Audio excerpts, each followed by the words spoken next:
GM, welcome to the Crypto Breakfast Show.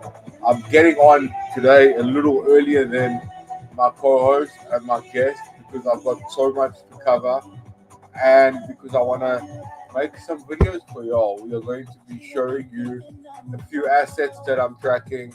We'll go through the COTI leaderboard. We want to see what projects are cooking, what projects are exciting these days. So let's get on with it. Welcome to the show. We will be publishing this show wide and far. If you're listening to us from anywhere, drop a comment. Let us know what's up. Say GM, ask a question, and you may win some cookies. Okay, let's put the music down.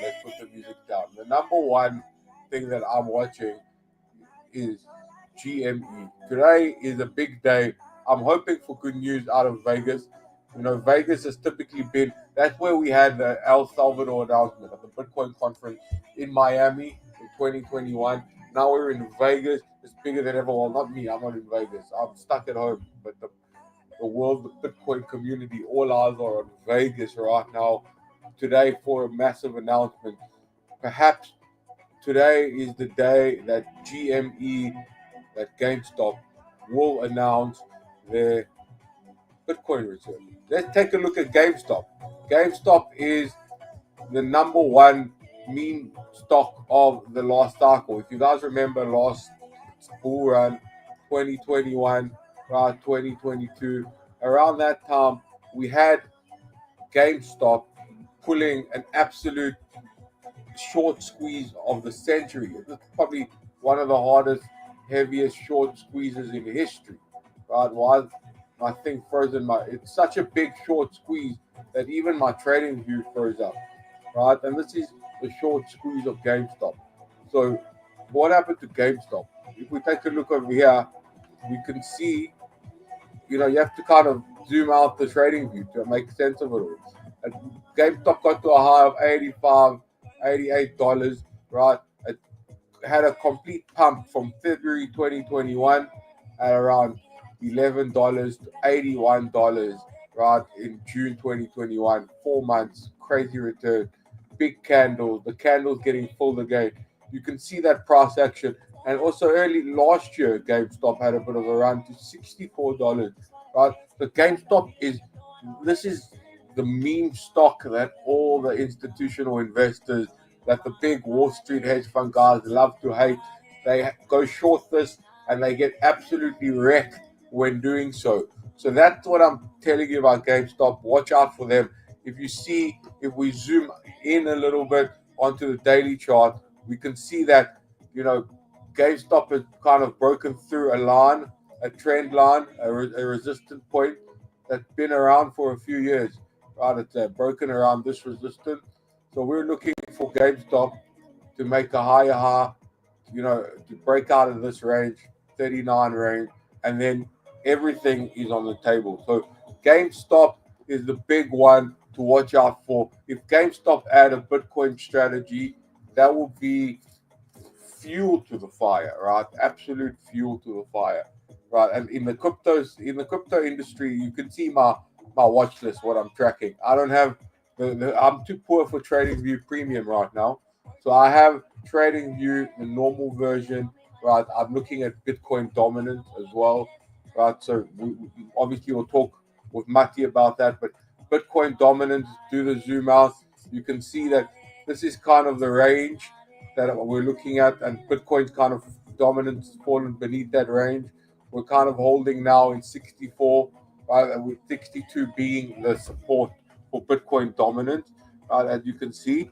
But if we break 62, it will go lower. But I don't think we're going to break Bitcoin dominance down this week. This week is all about Bitcoin, right? We're in Vegas, a big confab with all the famous people.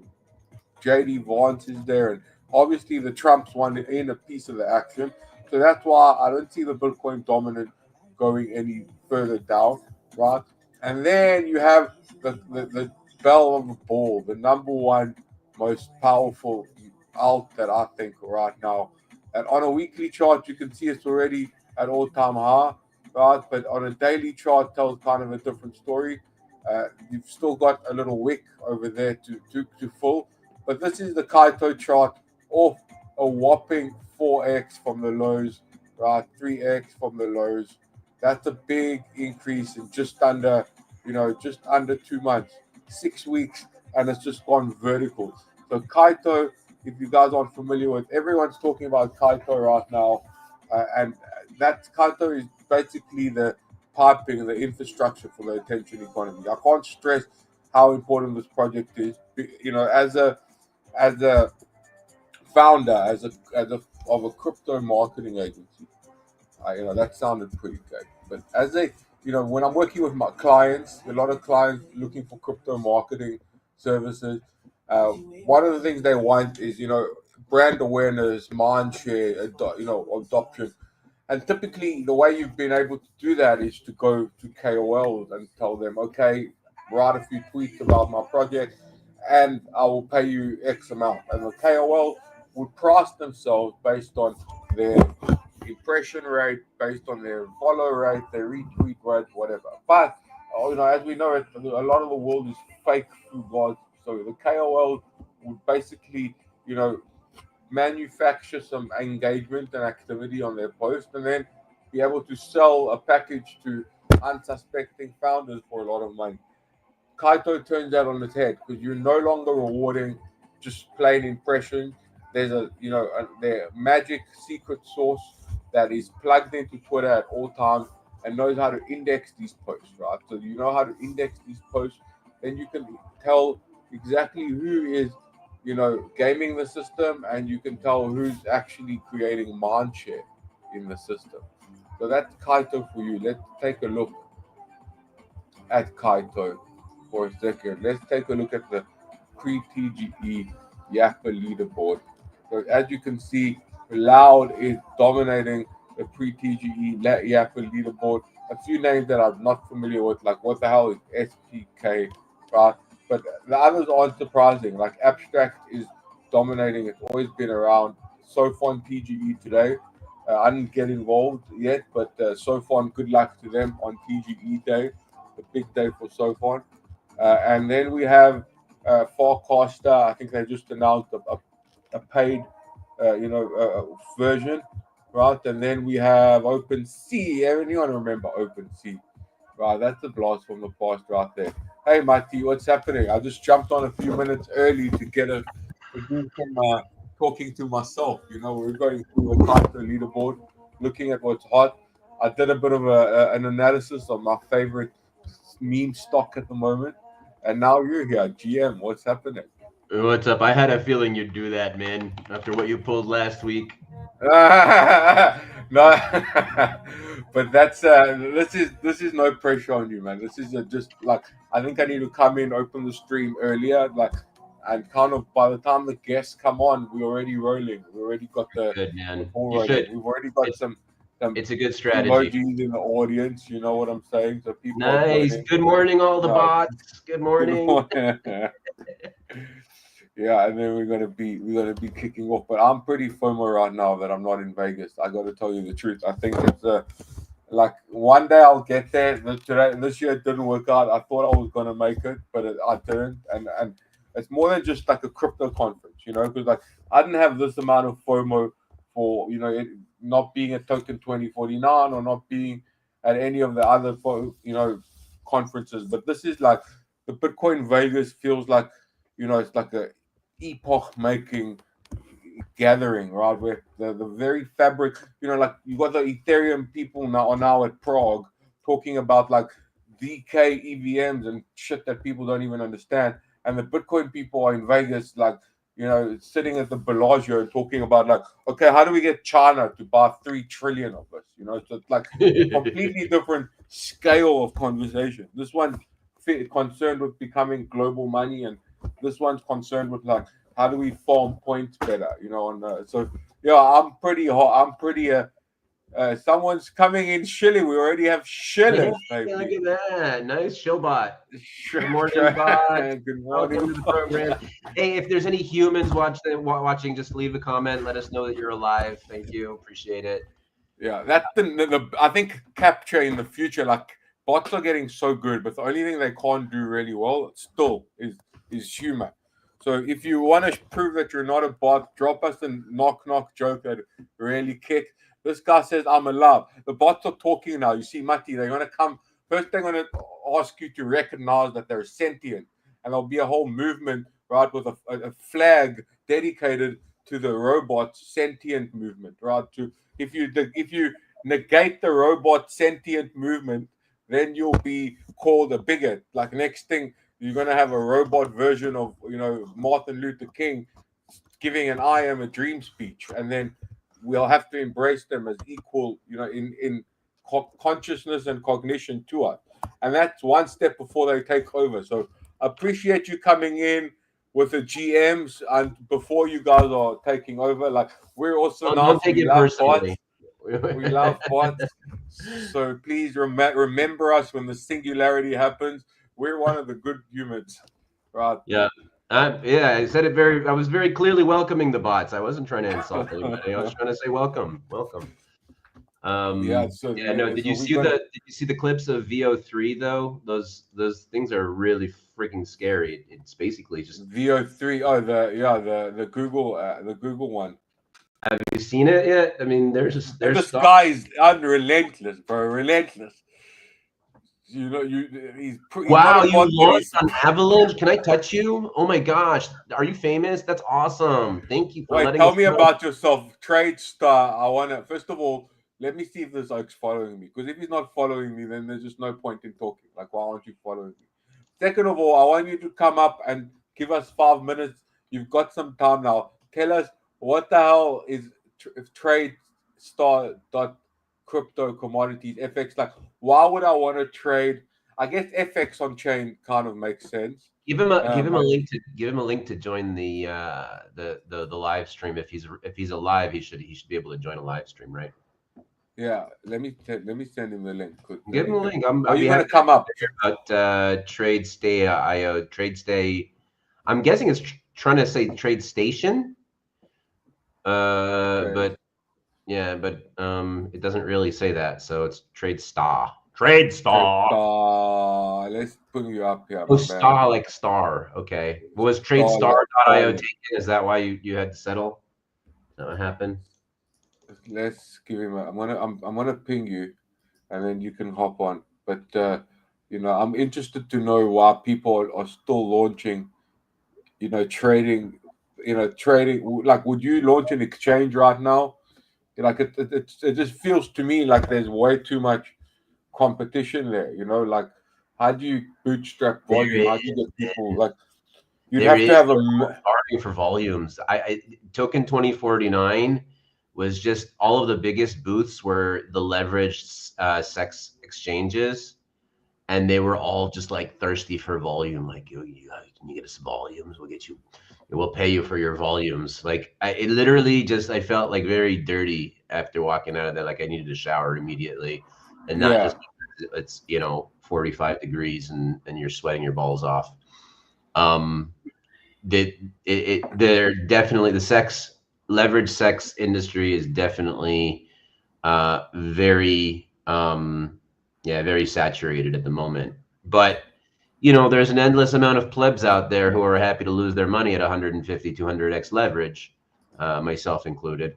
So there's a lot of money flowing that direction, and if you can manage an exchange properly, I mean, it's pretty good business to go into.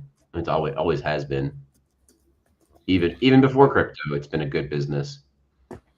Yeah, I mean, I sent you the link, TradeStar. Our CEO will join. The CEO of TradeStar is coming The on. CEO, We we get have the the yeah, CEO. nice. We want the intern. Fuck the CEO. No, I'm Oh, joking. but what happens? What happens when a real guest come on? We're gonna have to kick him out. That's not good. Yo, it's just 5 minutes. I want a quick chill, like chill and chill. If you came to He the just podcast it's gonna take him more than 5 minutes before, to get on, dude. chill and chill, and then the real guest will come on, and they can talk. We'll talk about. We have a massive show today, uh, talking about privacy. I don't know if you know these guys, but Avishai Yanay, I actually met him in Givat Shmuel, and we'll talk about that in the show. But he was like researching cryptography at Bar-Ilan University at the time, and now they've built a new primitive for encryption that is sort of, I wouldn't like a competing technology to ZK and FHE, fully homomorphic encryption, and TEE, trusted execution environment. So those are the big three, and now Garbled Circuit are the new thing in privacy technology. So we'll be hearing it straight from the horse's mouth, so to speak. In the meantime, TradeStar, you're not following me. I don't see your CEO on the thing. Like, where's the follow? There, I got the follow. Okay, Yay! you're allowed to come on. Are you a Morning is smart more than follower? you're followed by TradeStar. Are you a smart follower? Because I need you. I'm glad we've been doing this for the last year. Kayron Partners, let's get you on, Kayron. GM to you. Hey Yeah, man, right. what's happening? I'm good. How are you? I'm doing fantastic. I heard you was calling our account. We have 5 minutes until our guests come on. I mean, we could definitely get you on for a bigger show down the line, Yeah. but we have 5 minutes till our guests come on, and I want to know what TradeStar is, and like, what is your plan to kind of get people to stop using Binance and start trading on your platform? Yeah, sure. So, I think you were calling our our account a bot. So I was sat chilling, and our marketing person was like, "They're calling me a bot. They've invited you on." So here I am. Marketing person, So can you prove that you're not a bot? Are you sure? Can we be sure that you're not like some sort of a deep fake or something? I'm definitely not a bot. I'm a human being. There you go. So okay. Yeah. Show me your fingers. Some of your fingers. There we go. Okay. Okay. We're good. So TradeStar was built off the back of a necessity, really. So myself and my fellow co-founder worked for a really large company that were doing card processing and payments for the crypto space. So we built the MetaMask card, we built the Ledger card. We were working for a company called Banks, and we were both big traders. I did a lot of trading within the non-crypto space and the crypto space, whereas he did a lot on the meme coin side. And we found that there was no decentralized platform that allowed you to do both. And one thing that I hated was having to flip between different platforms, and also as well giving up custody. What's the point? The whole ethos of crypto is know your keys, know your crypto, right? So why the hell would I give all my assets to a centralized platform when I can do it from my own wallet? And I'm not stupid enough to, not understand what's going on. So that's where TradeStar was created. We started building it last April. We partnered with Avalanche. So Avalanche are our ecosystem of choice. We launched on May the 5th. You can trade crypto, commodities, real world assets.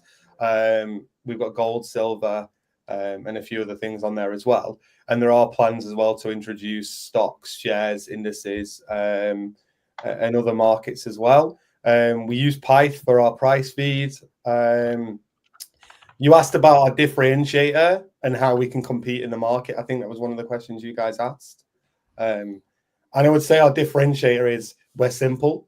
For one, if you go to any of the other platforms, I'm not going to name any names because I don't like to shit on other people's projects. But if you go and look at some of the other decentralized projects out there, it's stupidly overcomplicated. The fee structure doesn't work. Like, if you think you're in profit by the time you've exited, all the fees have helped your profit, so on and so forth. So what we did was we combined everything into one. So what you see as your fee is your fee. What you see as your profit is your profit. What you see as your loss is your loss. In terms of liquidity pool management, we have one major vault, and within that vault, we have sub vaults, which are the actual assets.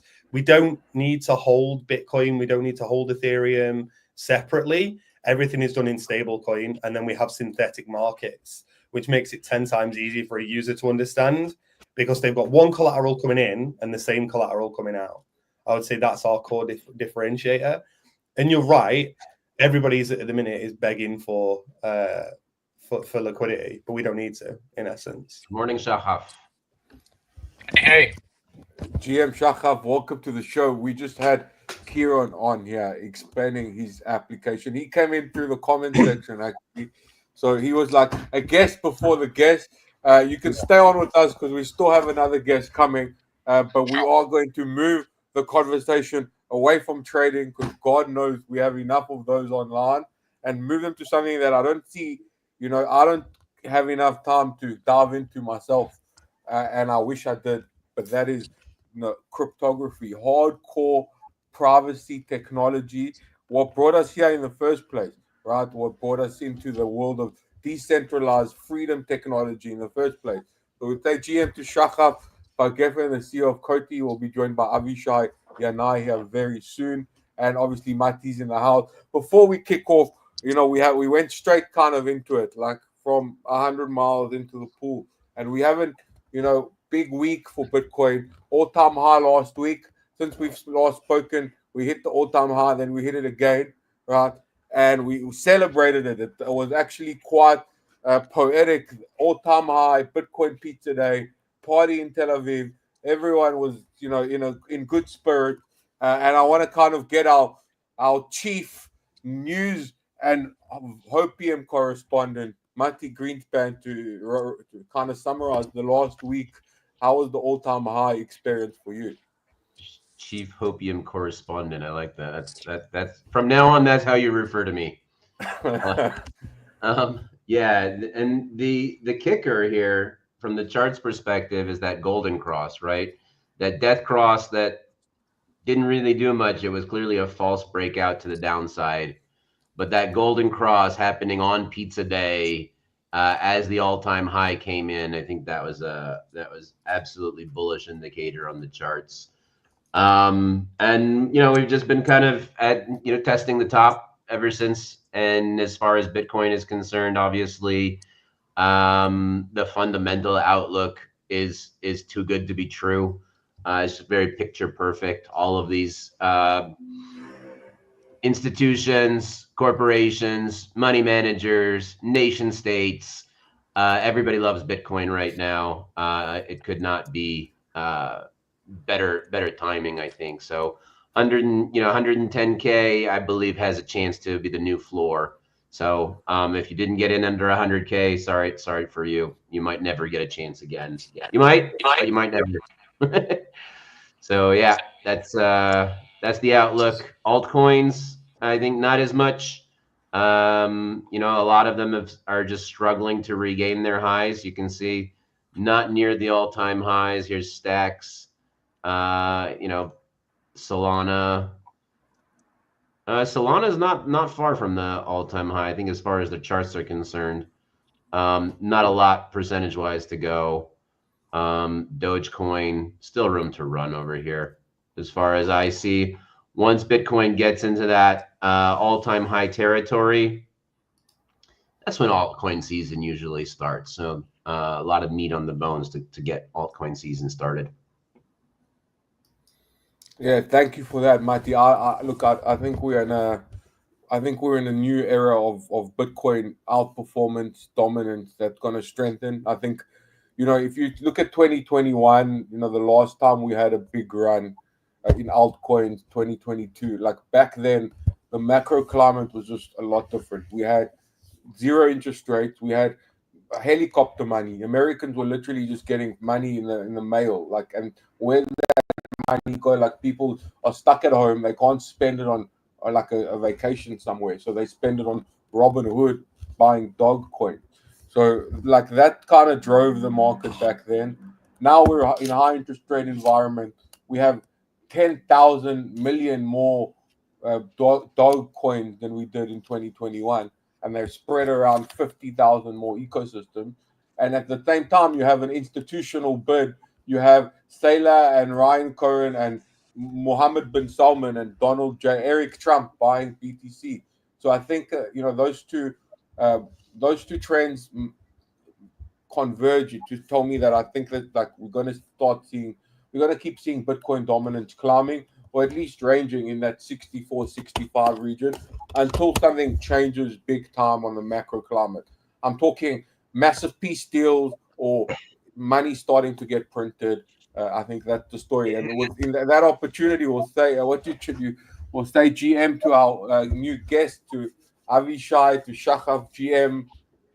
But before you do, I'm just going to say that I disagree with that assessment, and 64% is going to be the top. I'm pretty sure of it. It can't get much above that, logically speaking, because altcoins have endless.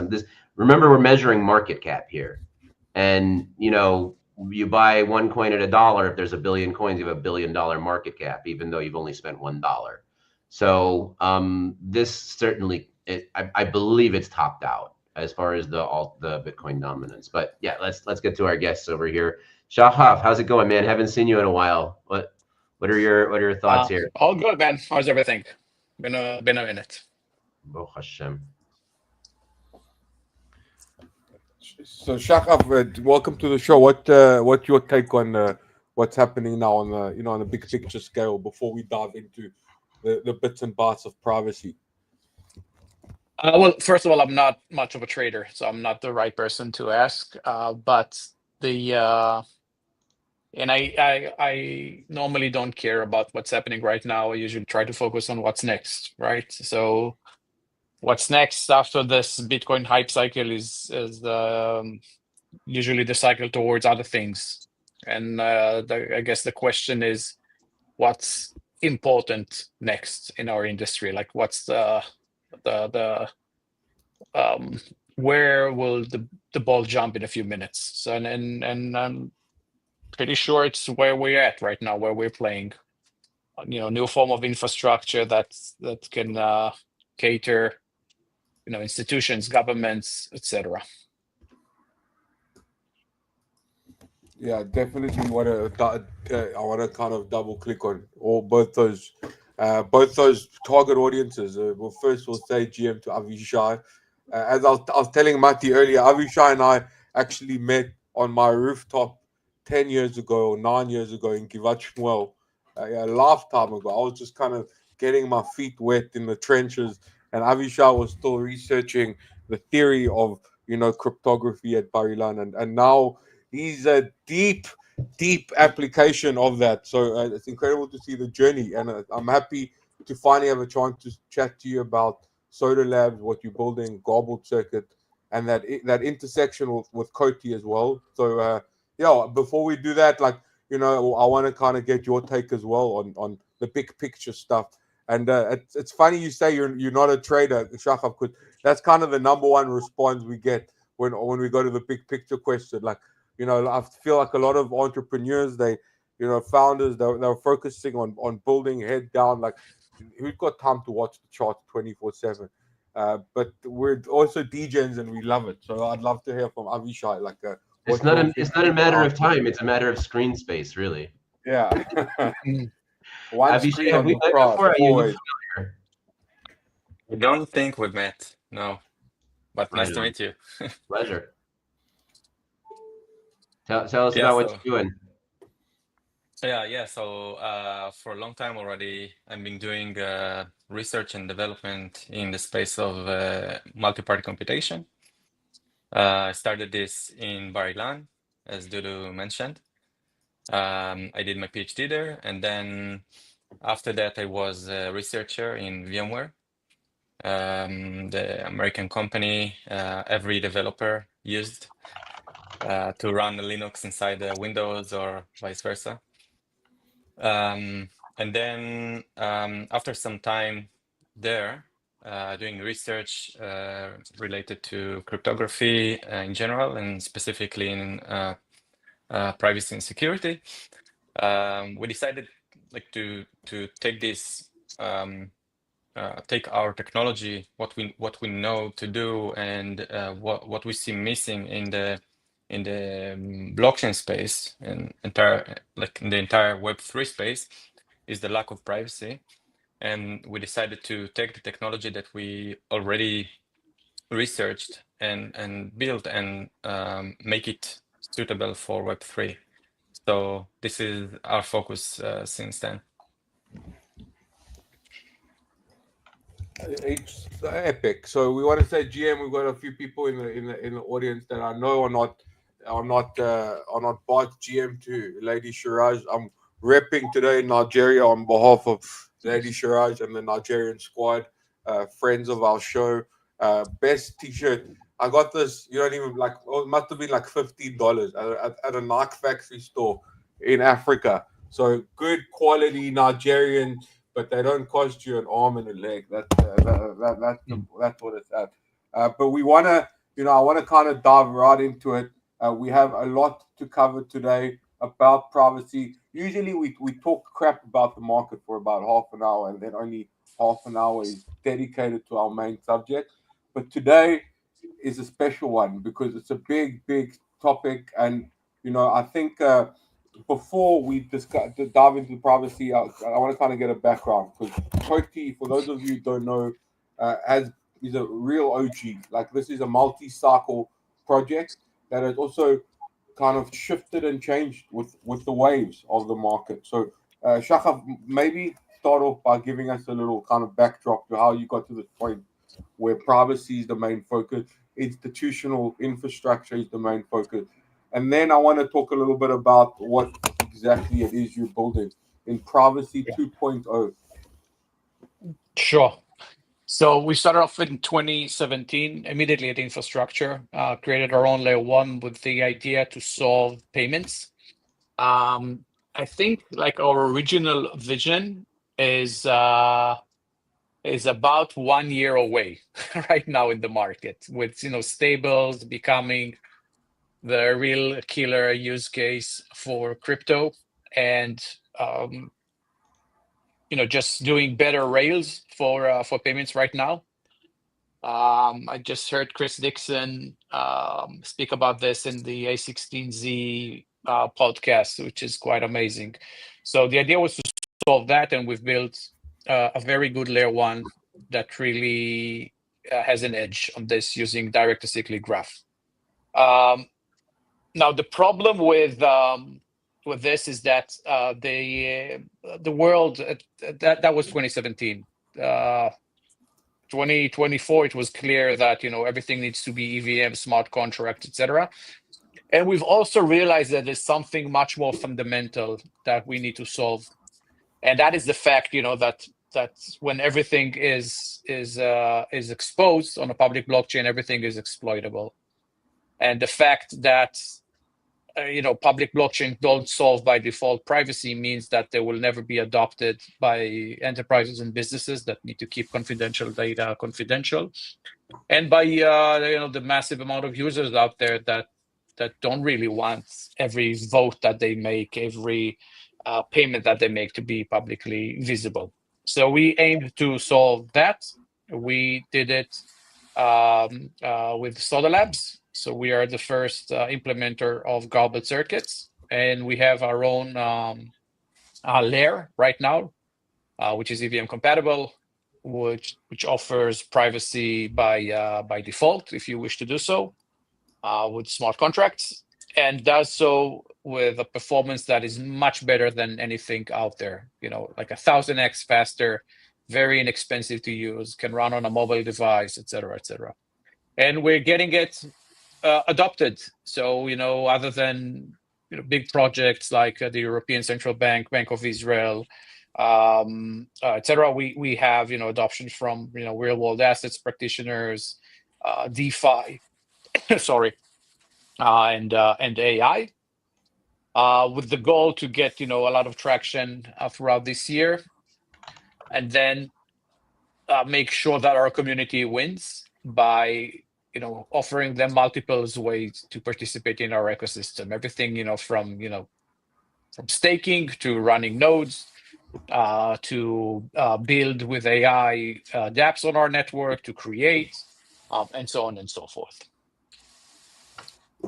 Yeah, so you Garbled Circuit, that's the magic word here, and we'll get into that for a second. But I read an article, a report by Masari yesterday that your team sent over. It was super interesting because it suggests that privacy technology is sort of moving away from just being a blockchain only sort of localized problem to something that governments, enterprises, and individuals at the end of the day are going to require for a bunch of use cases that aren't necessarily associated with blockchain. So maybe in your own words, can you explain what this kind of privacy 2.0 meaning is? Because anyone who has even a slight affinity with crypto understands that there's been sort of an explosion in privacy technology over the last few years. So what, in your opinion, is this privacy 2.0?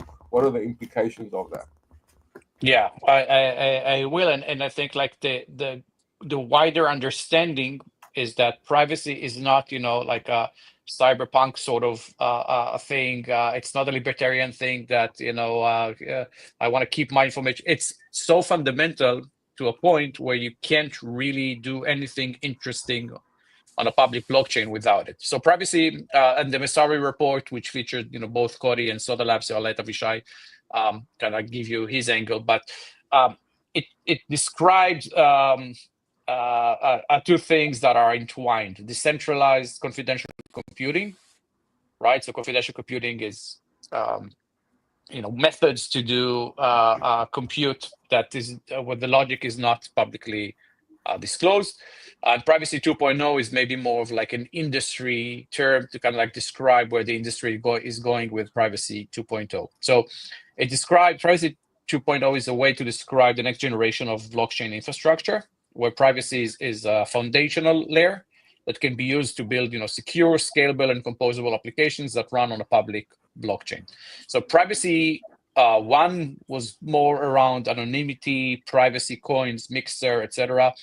But this is not the path to a broad adoption because businesses needs to be accountable. And this form of privacy is not a solution because it goes against the usual practice of anti-money laundering, terror financing, etc.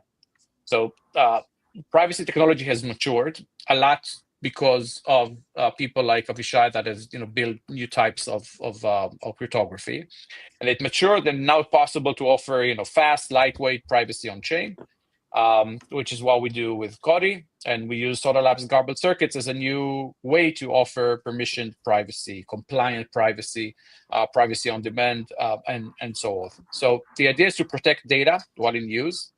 And you can run a logic to run privately while you are on a public blockchain. Where do we see that today? Essentially, we see that in what we call Web 2.0, where privacy is protected. When you use your banking app, your data is protected, everything is protected. So people expect this sort of behavior when they will go to Web 3. And what it does, like I think the big promise is that it opens up doors to institutions who are currently on the sidelines, and it's a known thing. J.P. Morgan just did a research about this, and the 20-something trillion of assets that can go on chain will not go on chain unless you offer privacy and data protection. So that's the big promise, and this is what everybody is looking for. So privacy 2.0 essentially unlocks adoption. And this is why we're so excited about this. I think it's probably the biggest opportunity in crypto, in the next 5 to 10 years. But let's see what Avishai has to say about this. Yeah, I wanna ask Avishai about 2.0 and specifically part of that research that Messari did. They kind of put Garbled Circuit as like the up and coming sort of primitive in cryptography because everyone knows zero knowledge, ZK. People are a bit more familiar with TEE, trusted execution environments, which have been around. At least I remember like Secret Labs using them, Secret Network in 2021. Fully homomorphic encryption is the third, privacy primitive, and now we have Garbled Circuit. So maybe Avishai, explain it like I'm left curve, right? Like, what are these four types, and why did you decide to focus your research specifically on the fourth, Garbled Circuit? Sure. Yeah. So I would frame it this way. So privacy, decentralized. Let's call it decentralized privacy, is the problem when there are multiple entities holding sensitive data and they want to compute on that data, right? But without sharing their sensitive information. So think about that, like you have your DNA files already, like after sequencing, right?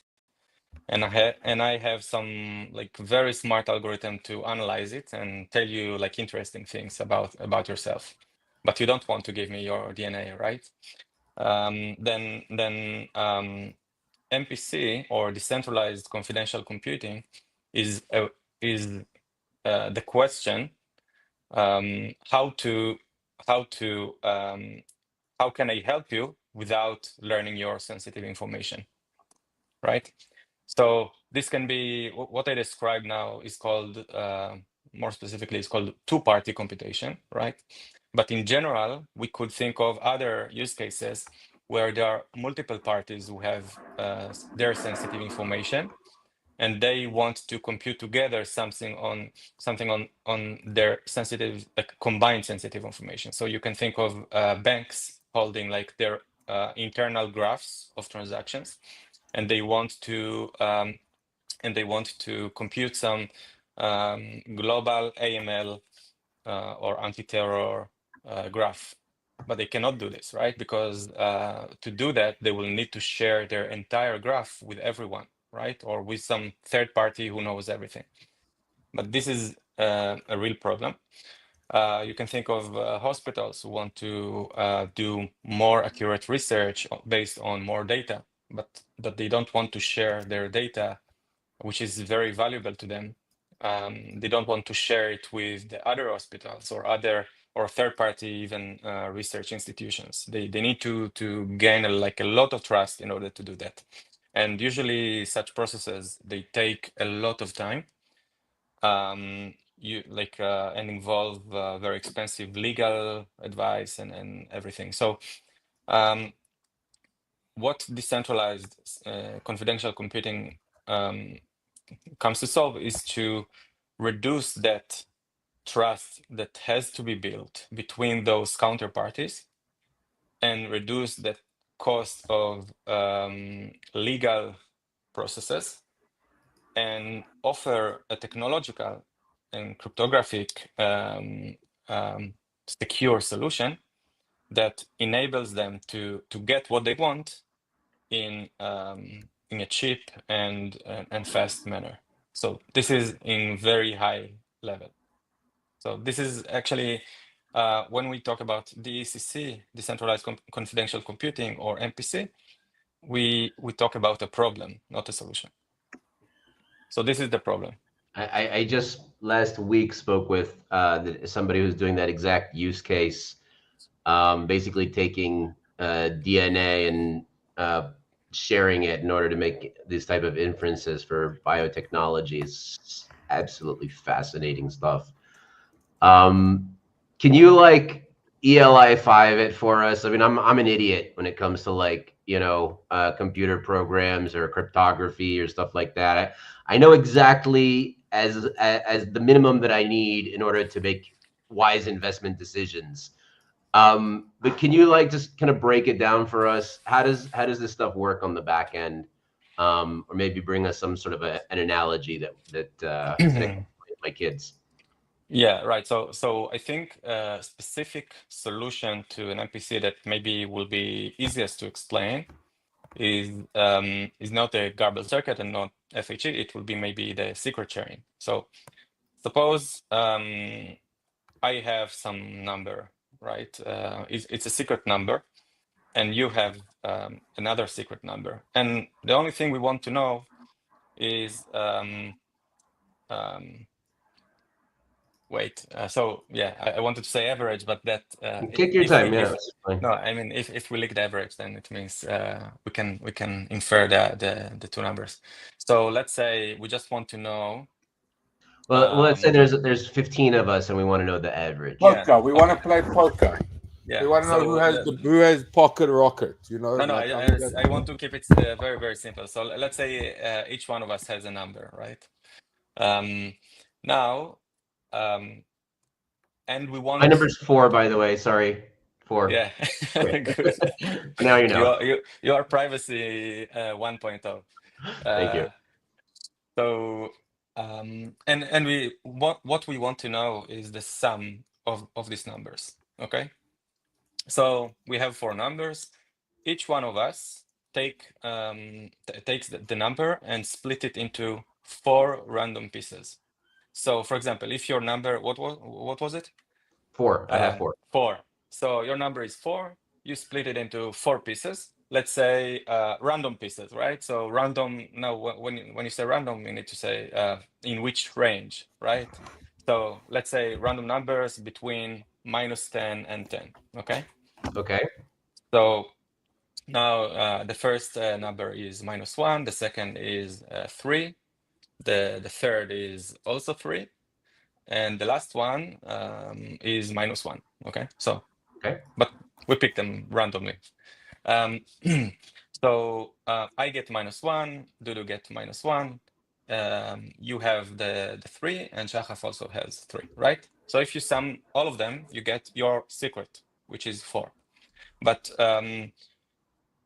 each of us, the number that we got from you tells us nothing about your number, right? And even if I combine my share, my share was -1. If I combine it with Dudu's share, which was also -1, we get together -2, which also tells us nothing. And even if we combine it with Shahaf's share, which was 3, and we get 1, it also tells us nothing about your share, about your secret, right? So only if we together combine all those shares in one place, we know your secret. So in decentralized confidential compute, we are based on something called threshold assumption.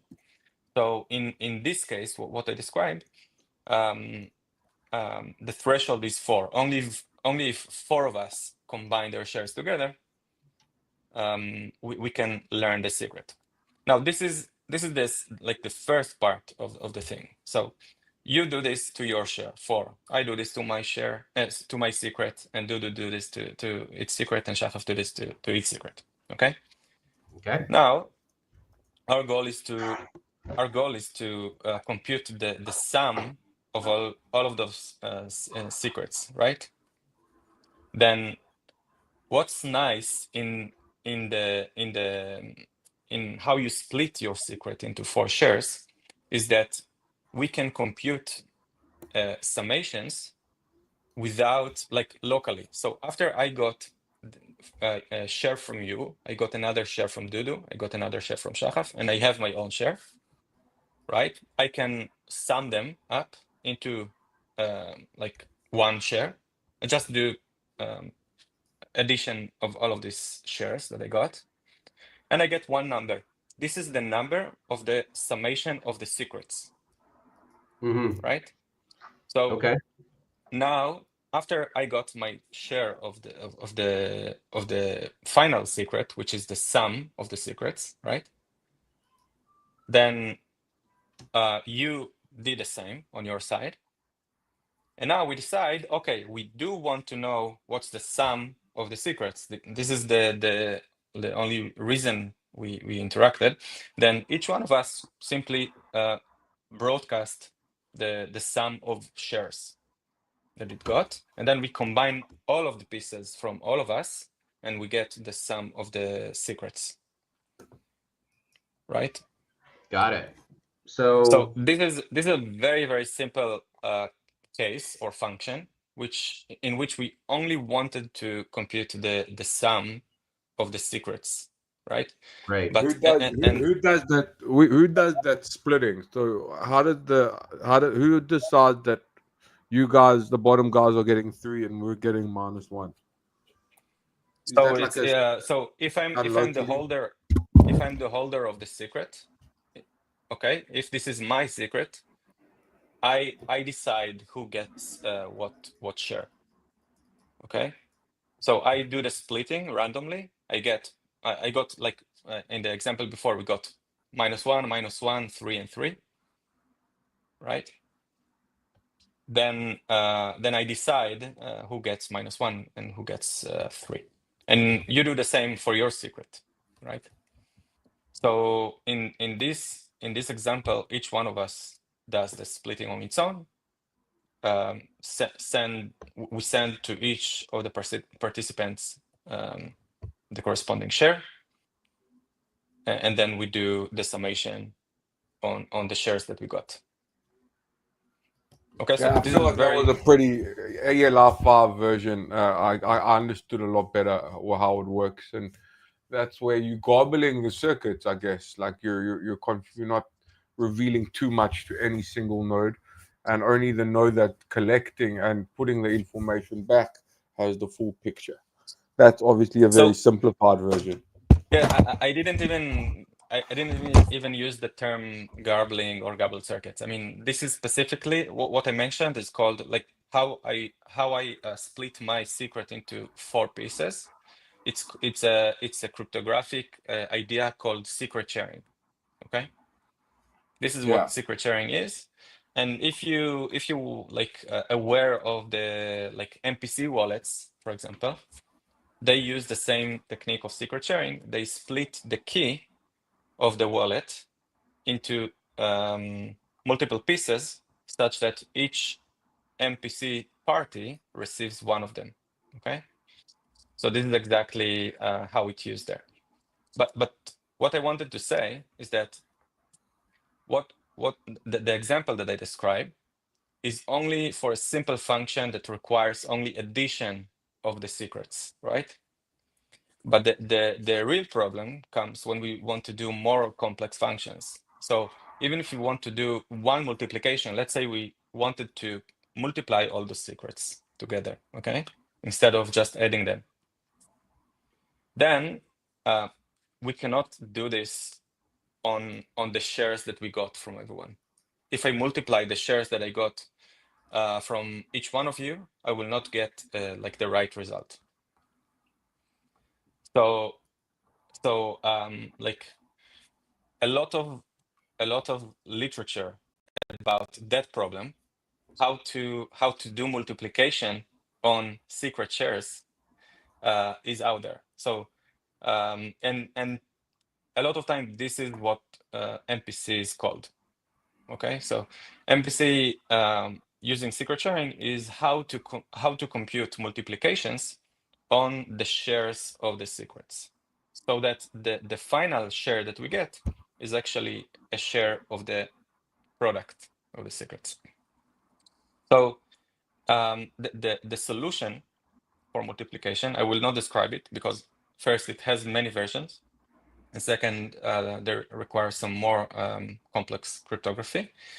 But what's important is that those solutions, they require us to interact on every time we want to do multiplication on the secrets. Okay, so if our function that we want to compute, suppose we want to compute some smart contract, right, which can be very complex, smart contracts on secrets, and the smart contract computes like, let's say 10 multiplications on secrets, then for each multiplication, we will need to interact. We will need to and interact. What I mean by that, it means that we need to send each other messages over the internet, and these round trips, they are the main source of latency. If we look on like decentralized confidential compute. So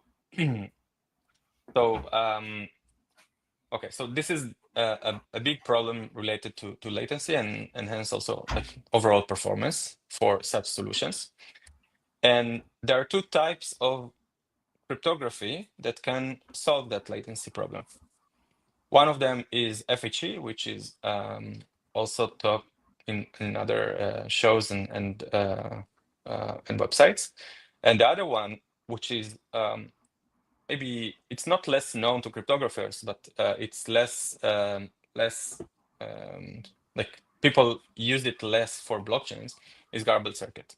Okay, so FHE and garbled circuits both reduce that latency problem and propose a solution in which multiplications and like general computation do not require the parties to interact a lot or interact for every single operation. So which makes them suitable for more complex functions like we have in smart contracts. I imagine the computing power required for these type of more complex transactions is pretty big. So for FHE is big, and for garbled circuits is not, and this is why we pick garbled circuits. Interesting. Yeah. So it reduces the load on the servers. Yeah, Yeah, like by a lot. I mean, yeah, Garbled Circuits. Maybe we should talk about it later, but just one line. So there are benchmarks for FHE results on like super high computers, like the highest, like the strongest computer on AWS versus machines that we use, which are quite cheap. And even though the difference is big.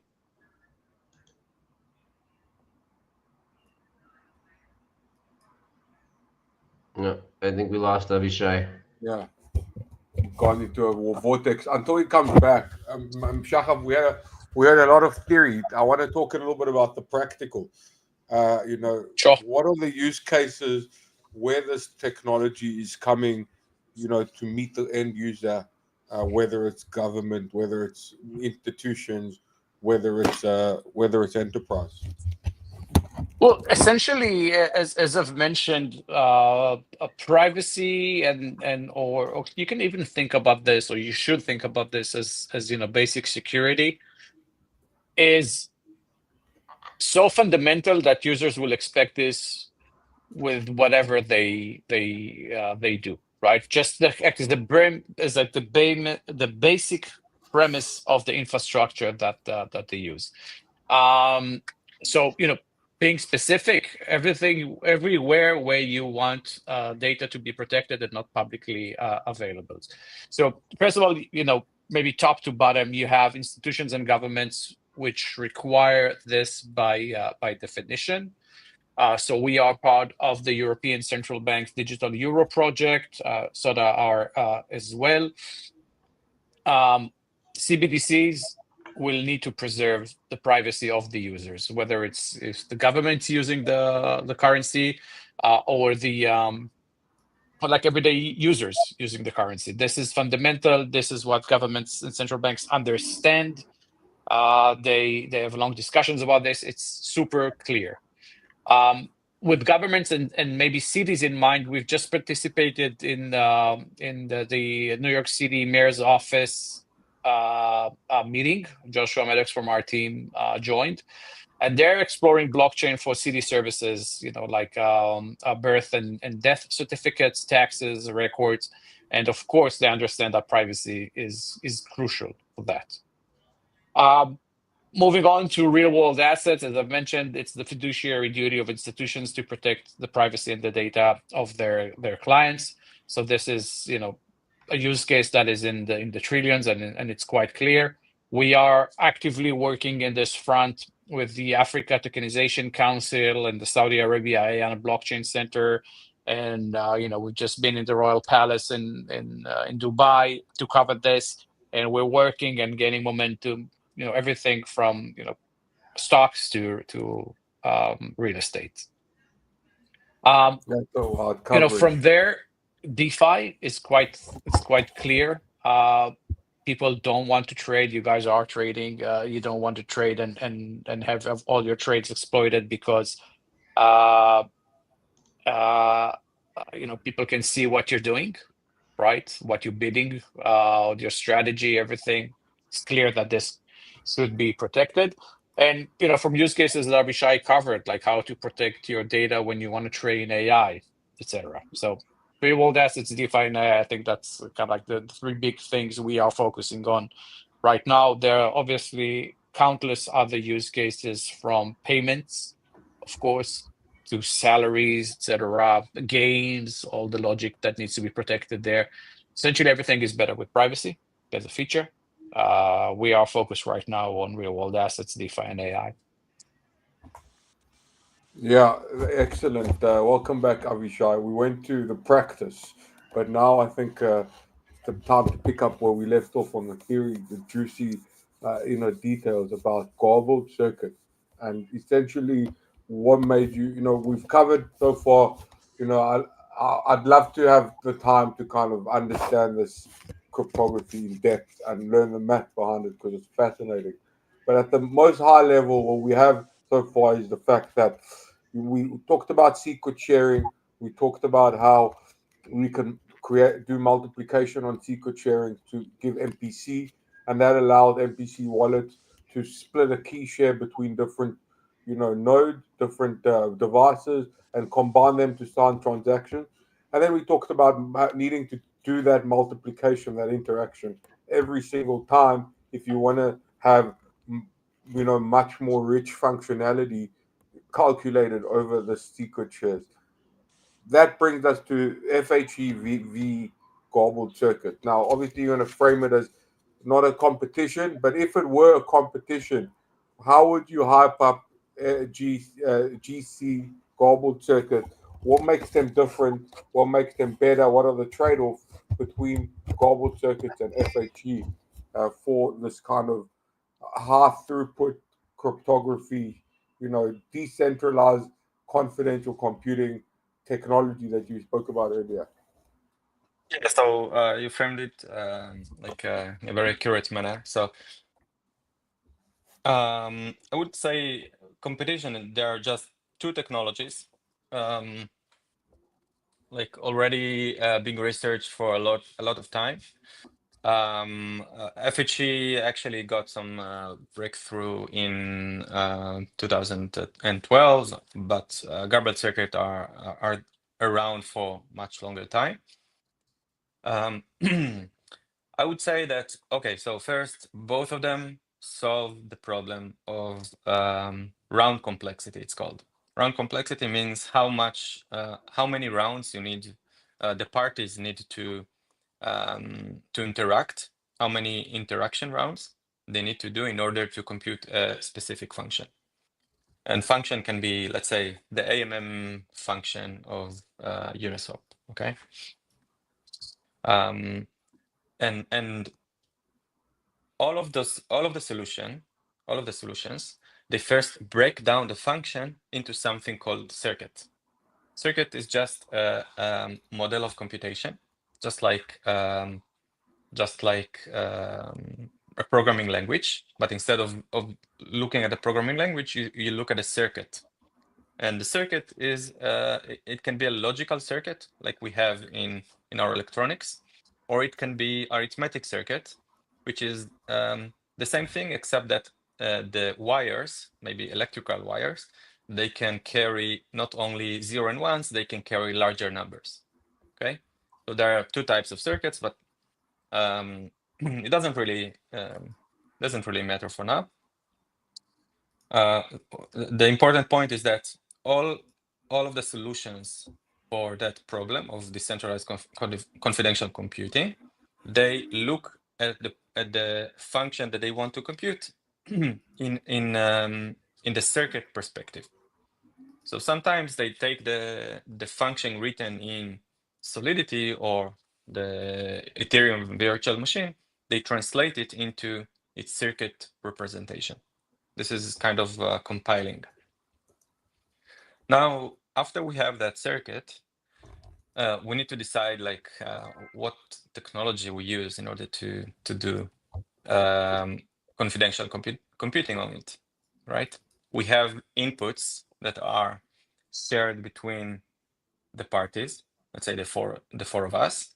Now we need to decide how we do the computation on those inputs to get to actually compute the function that we want, or to enter them into the circuit, right? And so we have established that we need some technology that gives us constant number of communication rounds, because otherwise the latency will be too expensive, and maybe in many cases it will be non-practical, because the user will have to wait so long before it get the result. So it wouldn't be practical. So we need to choose between Garbled Circuit and FHE. Now, FHE, so far, the solutions that we have, they are very expensive. They require a lot of computational resources. So think of that, like a single addition of two integers can take tens of milliseconds. Okay, and this is like more than 1,000,000 times more expensive than like a usual computer. Okay, and this is a huge gap. So if you are used to compute something on your computer at a certain speed, then now you need to get used to compute it in like using a computer from, I don't know, using the first computer ever invented. Or like if you remember like how internet was in the beginning, then you had to wait for, I don't know, 1 minute before the image that you wanted to see was downloaded. So I it's remember like, that. yeah, so it's downloading, like, downloading a JPEG.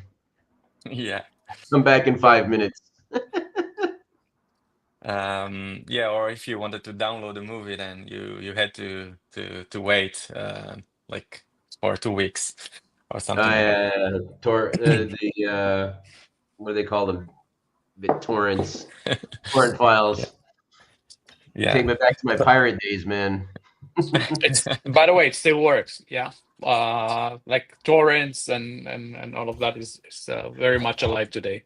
I'm sure Right. they do. It's Except better that better UX, but the thing still works. I I wanted to haven't point out downloaded a torrent in. that I looked up Garbled Circuits on Google, and the first, well, just after Wikipedia, the first article that comes up is COTI on your Medium page. So congrats on that. You're literally a thought leader in the in this very fascinating field of cryptography. Well, Avishai is being modest, right?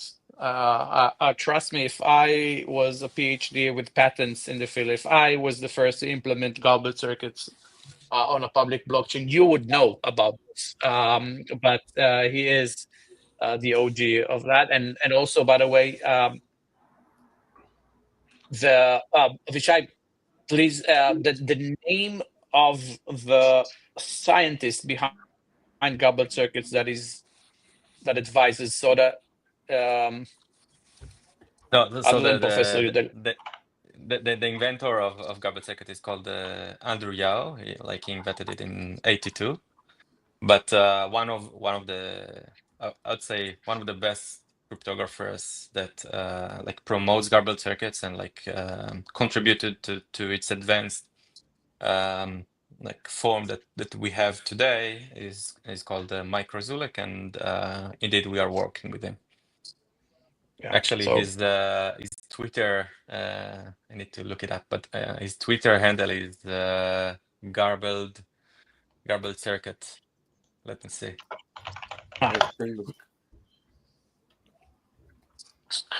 by the way, with Twitter in mind, I would love to You kind of gotta like show my share screen here, Dudu. This is amazing. So I looked for Garbled Circuits on Garbled Circuits Twitter, and geez, the first 3 freaking entries here are you guys. So way to own this. No. Sorry, I was confused. So his handle is Garbled Circus. Garbled Circuits, Circuits. yes. That's good. Like with the clowns. Yes, it's a play on words. It's By a the way, joke. with Twitter in mind, yes, I do would love to kind of like suggest folks to kind of like follow. What is this thing that influencers do? Like, subscribe, whatever, for the COTI network. Twitter, we are very active, and we will be even more active.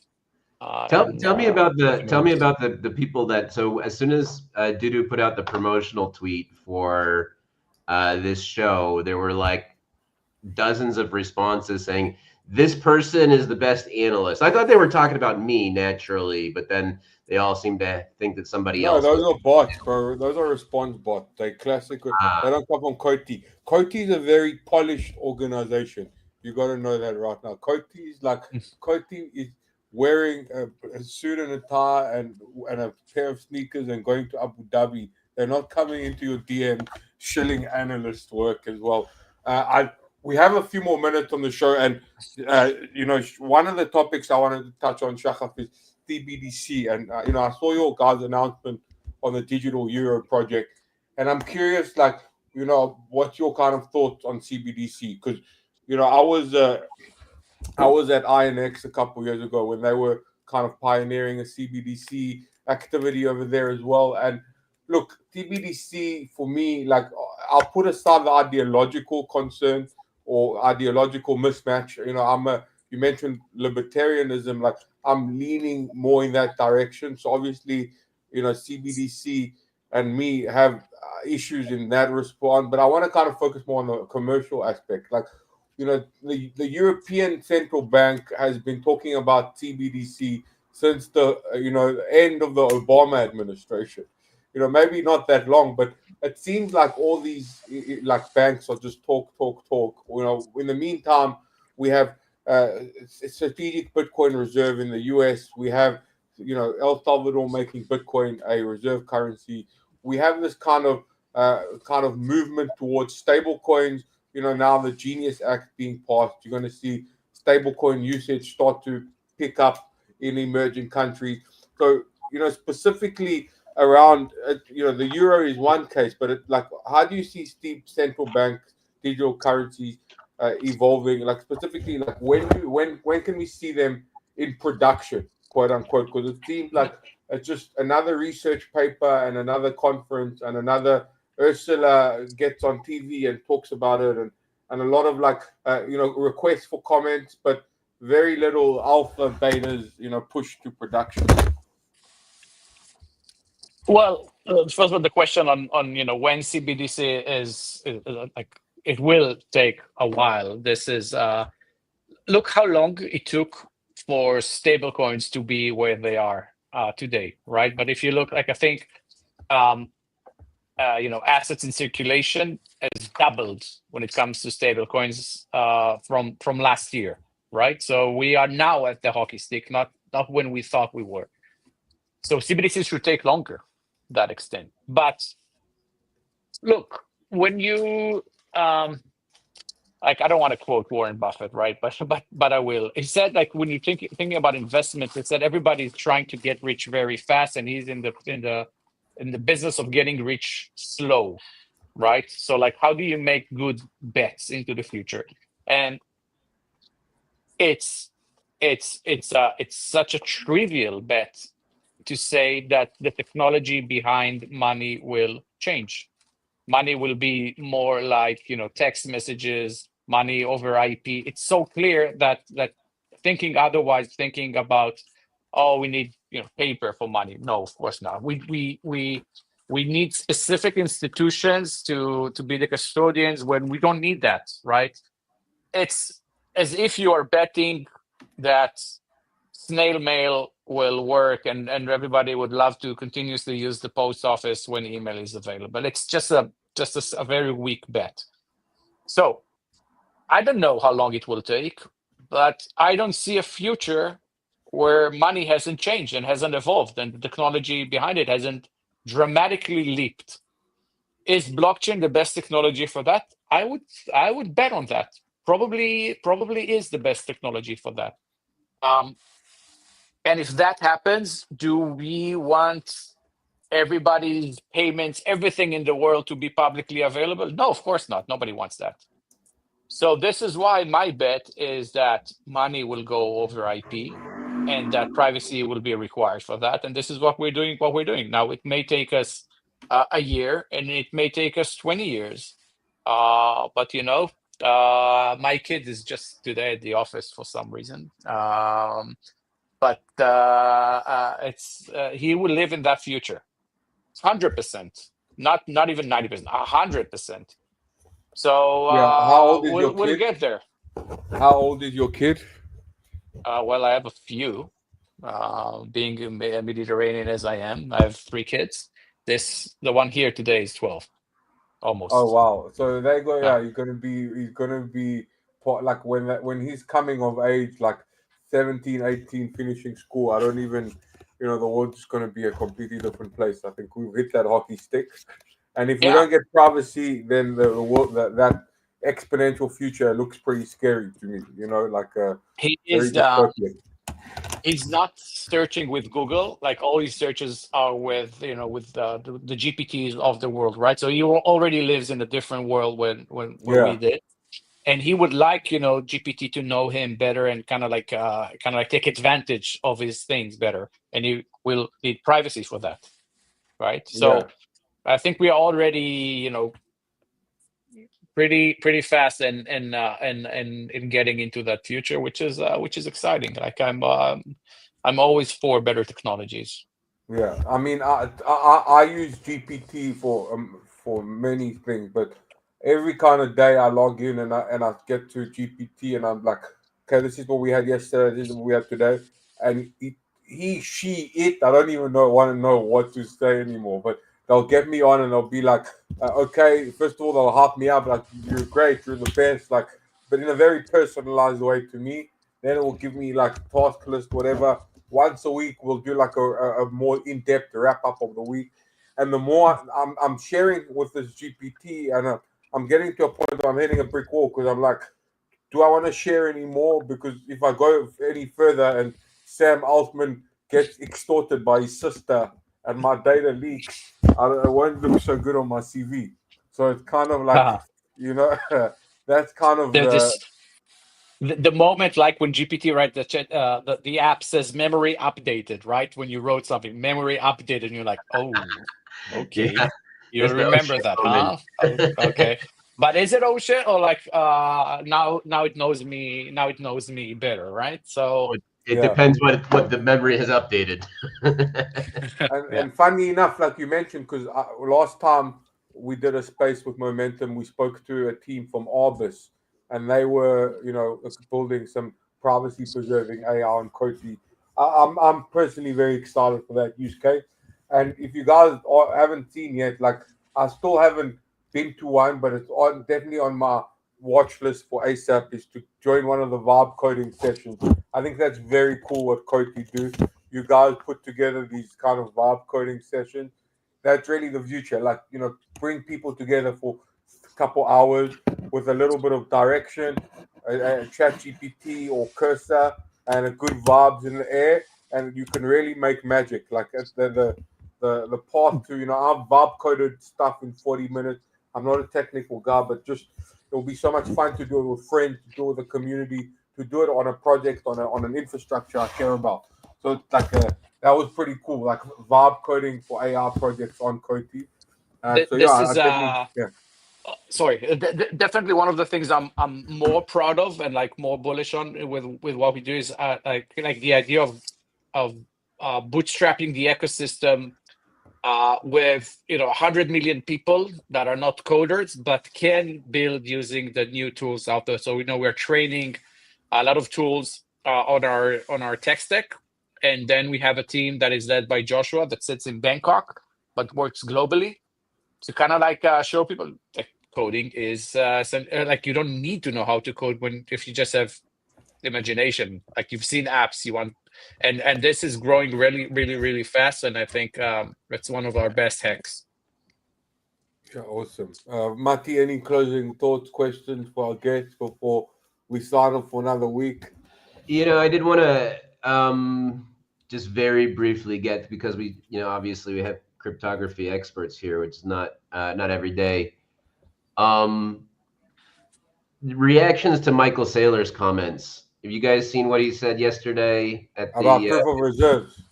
Bitcoin conference? Yeah. Yeah, that was it. That was interesting. I mean, I don't love it. As someone who's a Staler fan, I think he's making excuses. I think proof of reserves is the backbone of our industry. Like, don't trust, verify. But hey, number go up, so you can say what the hell you want. What about you guys? Did you guys catch the comments or? So what he No, I said? missed it. What he said basically was that proof of reserves are a parlor trick. He called them. He's like, and that hit home for me, because I remember very clearly in the wake of like Terra Luna and FTX and all of that all of these exchanges were going, we have proof of reserves, and what they were really doing was like sending money, the same money from wallet to wallet, and each exchange would like announce that they have their proof of reserves, and it was actually the same money that was floating around. And I kind of that kind of resonated with me. But actually, I think what his main point was, look, if you want to verify that your Bitcoin is your Bitcoin and you want to sleep easy at night, then you should hold your Bitcoin in self-custody. MicroStrategy is not for that. It's for more sophisticated investors, or as he calls them, who want to look at the assets and the liabilities.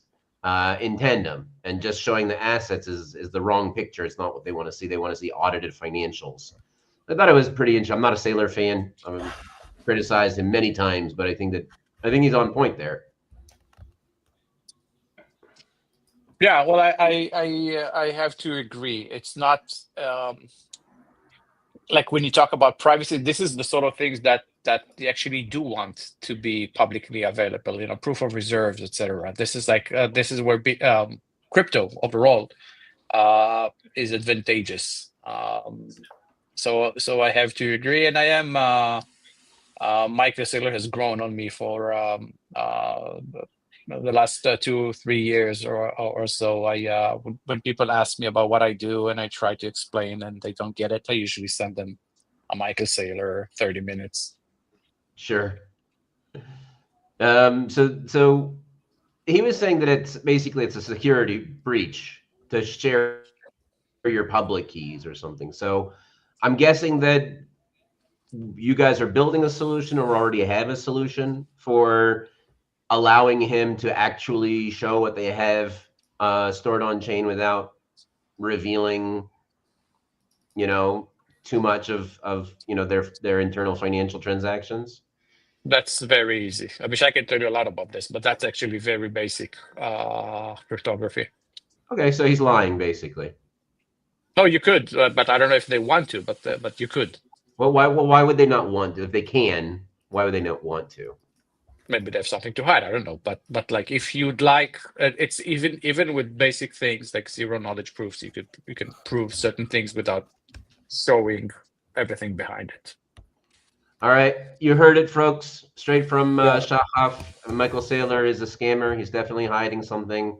I did not say that. Oh, by the way, I think on the Bitcoin ledger, it's a bit more complicated than that, right, Avishai? Again, for Bitcoin, what? Can you do ZK proofs on Bitcoin ledger? So no, right now there's no solution. I mean, the Bitcoin script is very limited and doesn't allow for like complex verification inside it, like Ethereum. So this is why, if you heard of like all the saga of Starkware let me ask you more directly, Avishai. If Michael Saylor came to you tomorrow and said, "Okay, I want to be able to prove to the world what I have in my reserves, but I don't want any security breaches, and I don't want people to see our internal transactions or whatever." No, he can do this. He can do this. Yeah. How long would it take you? I mean, it's called proof of reserve. I mean, it's already there. I mean, there are already solutions. So he's lying basically when he says that it's a security breach to show his proof of reserves. Yeah, there are solutions already. Yeah. Okay, appreciate that. Thank you very much, guys. All right, thanks a lot, guys. Awesome show Have today. a wonderful day. Thanks We'll so see much. you guys back here next week. Cheers. Bye-bye. Peace. Bye.